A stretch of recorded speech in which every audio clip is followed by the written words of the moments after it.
कंटाळा. माझे आई वडील एस-आर-पीत होते. मग माझी आई मी सोलापूरला राहायचं. मला 2 बहिणी 2 भाऊ आम्ही आणि 1 बहीण 1 भाऊ पुण्याला आणि 1 छोटा भाऊ आणि मीच राहायचो. मग माझ्या आत्याच्या मुलीला 7 मुली, माझ्या काकूला पण 2-2 मुली. मग ते काय करायचे, माझ्या आईला मदत करायच्या पोरी. भांडे घास, फरशी पूस, चपाती भाजी करायचे. मग मला काहीच काम सांगायचे नाही आमची आई.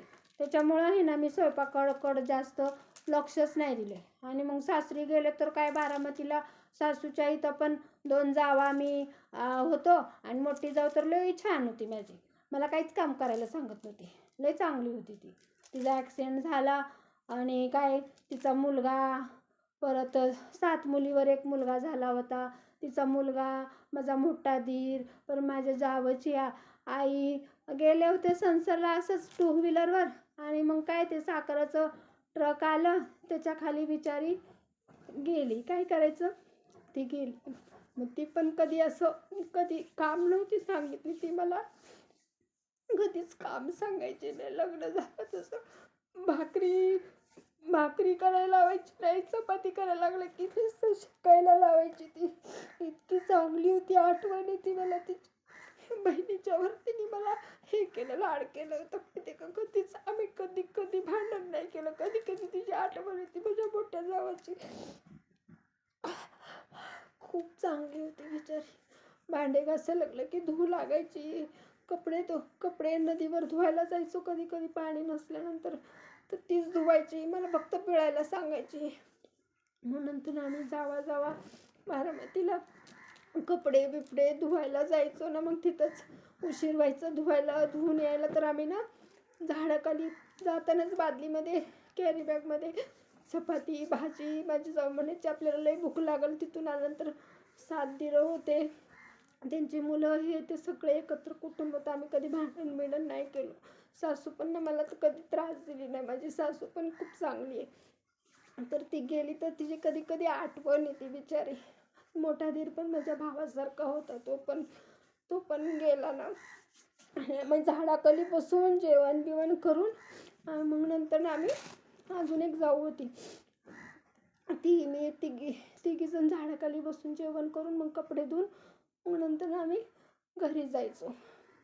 सगळं स्वयंपाक करायचो. 7 दीर, त्यांची मुलं, 3 आम्ही जावा, सासू सासरा, सगळं एकत्र कुटुंब होतं. मग जातानाच टोपलंभर भाकरी भाजी करून ठेवायचो. आम्ही तिघीजण कपडे धुवायला जायचो जावा आणि तोपर्यंत तर सगळं जेवण संपून जायचं. मग परत आम्ही काय करायचो, परत पीठ मळा, भाकरी करा, चपात्या करा. त्यामुळे आम्ही काय करायचो, आमच्या सासूला अजूनपर्यंत माहीत नाही. आम्ही गपचूपच आहे ना, भूक लागते म्हणून आम्ही आहे ना कॅरी बॅगमध्ये नाही तर कपड्यामध्ये चपाती भाकर भाजी घेऊन जायचो आणि तिथं खायचो. आता व्हिडिओ काढला तर बघते ऐकते, ऐकू दे, काही नाही वाटत मला. आपलं कसं फ्री माइंड, आपलं बोलायचं, मनात जे आहे ते बोलायचं. आमची सासू ऐकू दे, दीर ऐकू दे, कोणी पण ऐकू दे. ते पण सगळे दीर पण माझे भावासारखे. दीरांनी पण मला कधी त्रास दिला नाही. माझे दीर इतके चांगले आहेत की सांगायला नको. माझे दीर पण चांगले आहेत. माझी सासू चांगली आहे. जावा चांगल्या. जावासुद्धा बहिणीच्या वर जीव लावते. आजकाल नाही चालत. आजकाल तसं कुठं प्रेम आहे. जावांचं प्रेम नाही. दिरांचं पण नाही. काय कोण कुणाला पटवून घेतं, कोण कुणाला पटवून घेत नाही. पण मला सासरचे लोक खूप चांगले भेटले. दीर, जाऊ, सासरा पण चांगला. आमचा सासरा कसा होता माहिती आहे का, सासरा आमचा, आम्ही स्वयंपाक केल्यानंतर बसल्यानंतर गोष्ट सांगायचं आमचा सासरा. ते पण कुस्ती खेळायचे. माझा दीर कुस्ती खेळायचा, सासरा खेळायचे. आता पहिला कुस्तीला डिमांड नव्हता, आता कुस्तीला डिमांड आहे. तर आता काय वय झालं, आता सासरे पण गेले.